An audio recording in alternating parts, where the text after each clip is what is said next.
अस्सलामुअलैकुम students, welcome back to my channel master study zone. Students, आज की अपनी इस वीडियो में हम डिस्कस करेंगे केमिस्ट्री क्लास 10 की जो न्यू बुक है उसका chapter number 15 that is stoichiometry. Students, आज हम इस चैप्टर को डिटेल से टॉपिक वाइज हम ईच एंड एवरी टॉपिक को डिटेल के साथ डिस्कस करेंगे। स्टूडेंट्स, अपना लेक्चर स्टार्ट करने से पहले मैं आपको बता दूं, अगर आपको क्लास 10 के किसी भी सब्जेक्ट में, चाहे वो बायोलॉजी है, केमिस्ट्री है, फिज़िक्स है, इंग्लिश है, उर्दू है, आपको किसी भी सब्जेक्ट में कोई कन्फ्यूजन है, आपको चैप्टर के सॉल्व एक्सरसाइज चाहिए स्टूडेंट्स, तो आप मुझे कमेंट सेक्शन में मैसेज करें। आपकी जो भी प्रॉब्लम होगी इंशाल्लाह मैं आपकी उस प्रॉब्लम को सॉल्व करने की पूरी कोशिश करूँगी।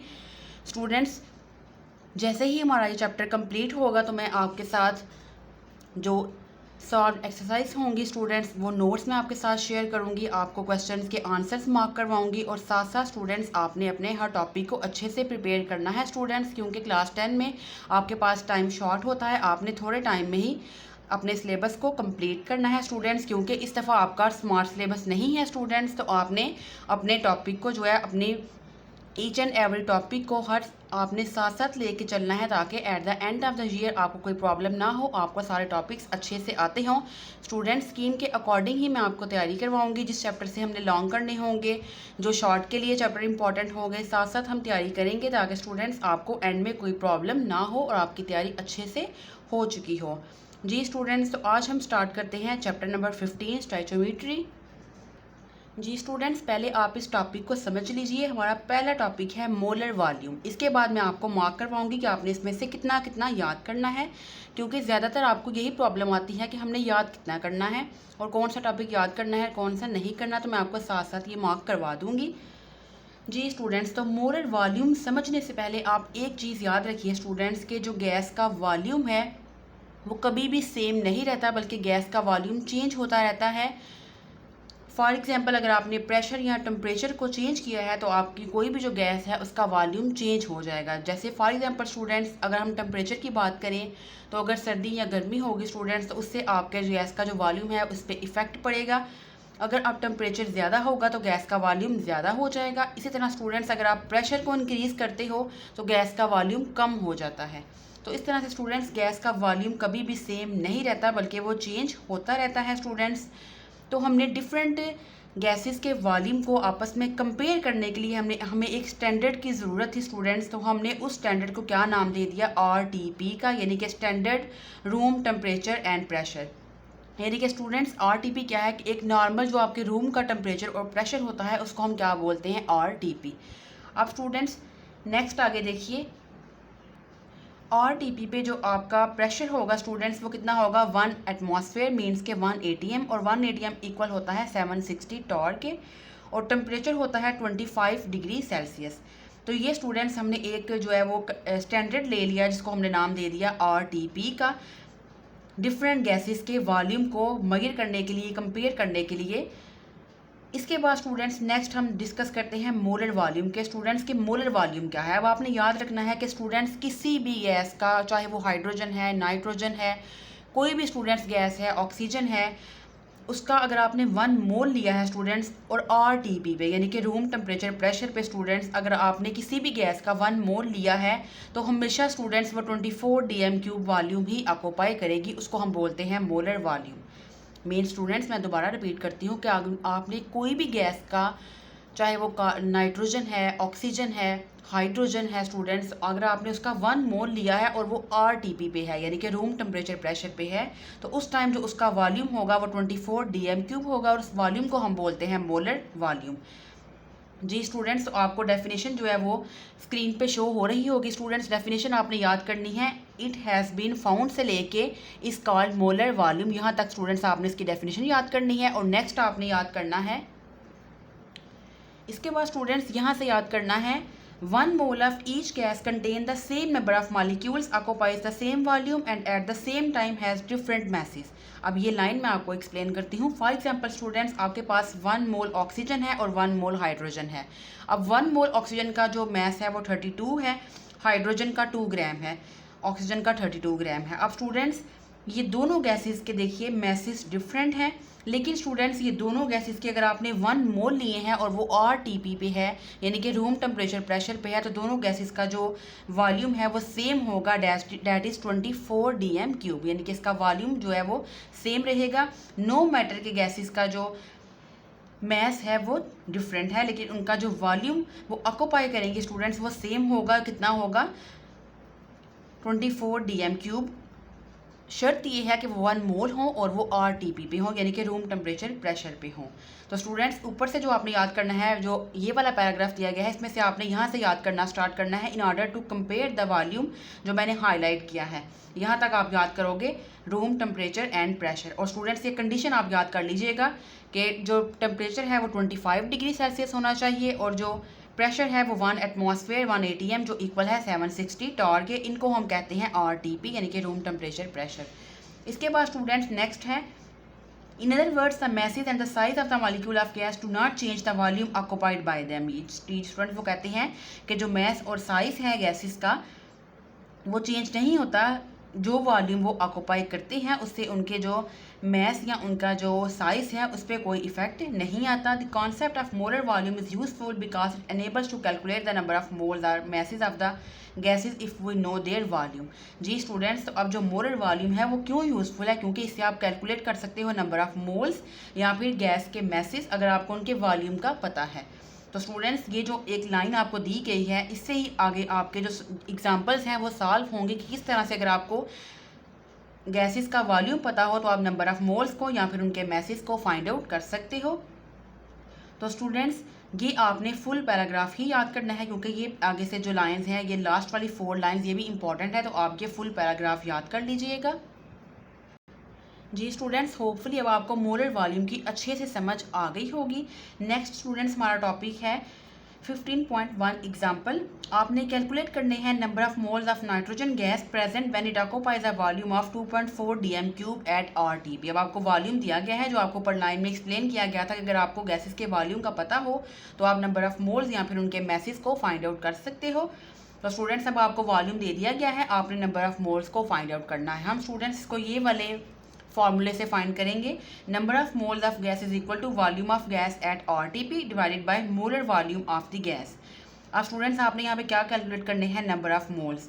तो नंबर ऑफ मोल्स हमने फाइंड आउट करने हैं, volume of the gas at RTP पे जो आपको गैस का वॉल्यूम दिया गया था स्टूडेंट्स वो कितना है? 2.5 dm³। आप यहाँ पे वैल्यू पुट करोगे 2.5 डिवाइड कर दोगे मोलर वॉल्यूम कितना होता है स्टूडेंट्स गैस का। अब हमने पढ़ा था नो मैटर कि आपके पास कौन सी गैस है उसका मैस कितना है स्टूडेंट्स, अगर वो 1 मोल है और वो RTP पे है स्टूडेंट्स तो उसका जो वॉल्यूम है हमेशा वो कितना होता है? 24 dm³। तो आपने नीचे क्या वैल्यू पुट कर दी मोलर वॉल्यूम की? 24। तो स्टूडेंट्स जब आप 25 को 24 से डिवाइड करोगे तो आपका आंसर आएगा 0.10 मोल।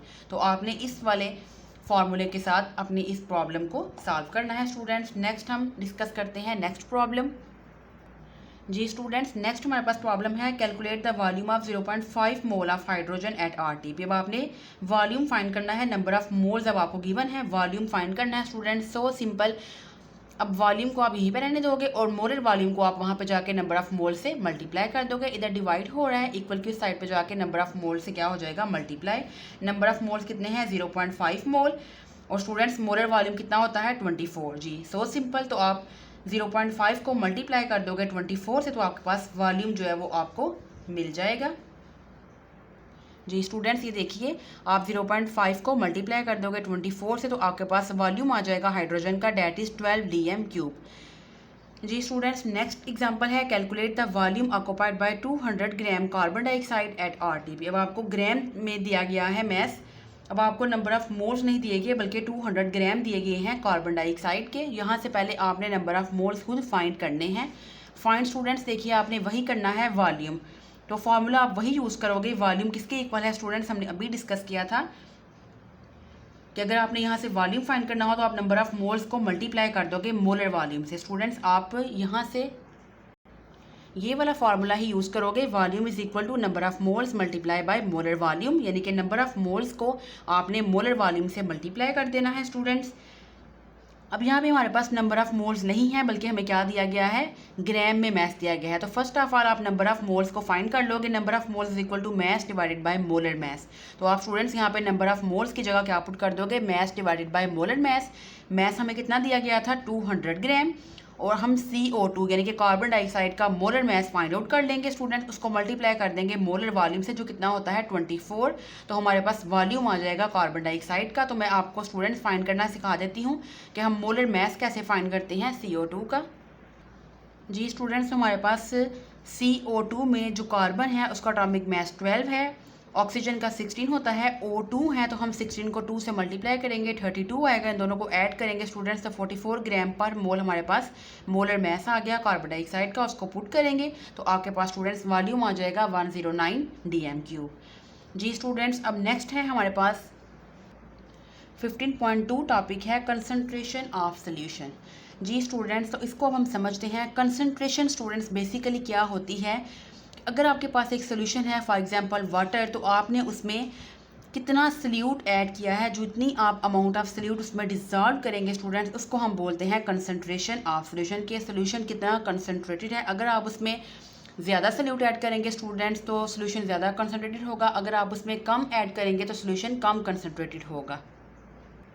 तो स्टूडेंट्स बेसिकली कंसंट्रेशन क्या है कि आपने किसी भी सोल्यूशन को हम मेजर करते हैं उसकी कंसंट्रेशन को किस तरह कि आपने इसमें कितनी अमाउंट ऑफ सल्यूट आपने उसमें डिसॉल्व की है किसी भी सोल्यूशन या फिर सॉल्वेंट में। फॉर एग्जांपल सॉल्वेंट हमारे पास क्या होगा, इसमें वाटर, अगर आपने वाटर लिया है और आपने इसमें सोडियम क्लोराइड साल्ट को या फिर आपने उसमें शुगर को डिसॉल्व किया है स्टूडेंट्स, तो उसमें जो वाटर है वो सॉल्वेंट होगा, और स्टूडेंट्स जो NaCl साल्ट है या फिर स्टूडेंट्स आपके पास जो शुगर है वो क्या होगी, सल्यूट होगी।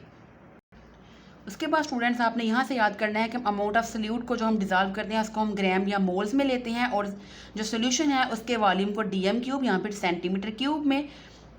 तो स्टूडेंट्स इस यूनिट को हम क्या बोलेंगे, मैस डिवाइडेड बाय वॉल्यूम, क्योंकि जो स्टूडेंट्स हमारे पास जो कंसंट्रेशन का फॉर्मूला है वो mass of solute divided by volume of solution है। तो मैस हमने ग्राम में लिया है, इसलिए हमने यहाँ पे क्या लिखा, मैस डिवाइडेड बाय, नीचे क्या होता है वॉल्यूम ऑफ सोल्यूशन, तो हमने लिखा मैस बाय वॉल्यूम।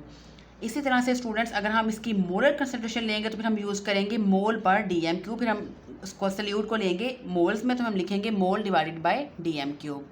और एक बात स्टूडेंट्स आपने याद रखनी है कि 1 dm³ is equal to 1 litre, तो आपने कंफ्यूज नहीं होना, 1 dm³ 1 लीटर के इक्वल होता है। और स्टूडेंट्स इसमें जो मोल है वो आपके पास क्या है, सल्यूट के, कितना सल्यूट आपने उसमें ऐड किया है उसके आपने मोल्स लिखने हैं, और dm³ है स्टूडेंट्स आपका सोल्यूशन कि आपने जो सोल्यूशन है आपका उसका वॉल्यूम कितना था। तो अगर आपने मोल्स में लेंगे तो स्टूडेंट्स इसको हम कहते हैं मोलर कंसंट्रेशन ऑफ सोल्यूशन। जी स्टूडेंट्स, तो इसको हम बोलते हैं कंसंट्रेशन ऑफ सोल्यूशन के।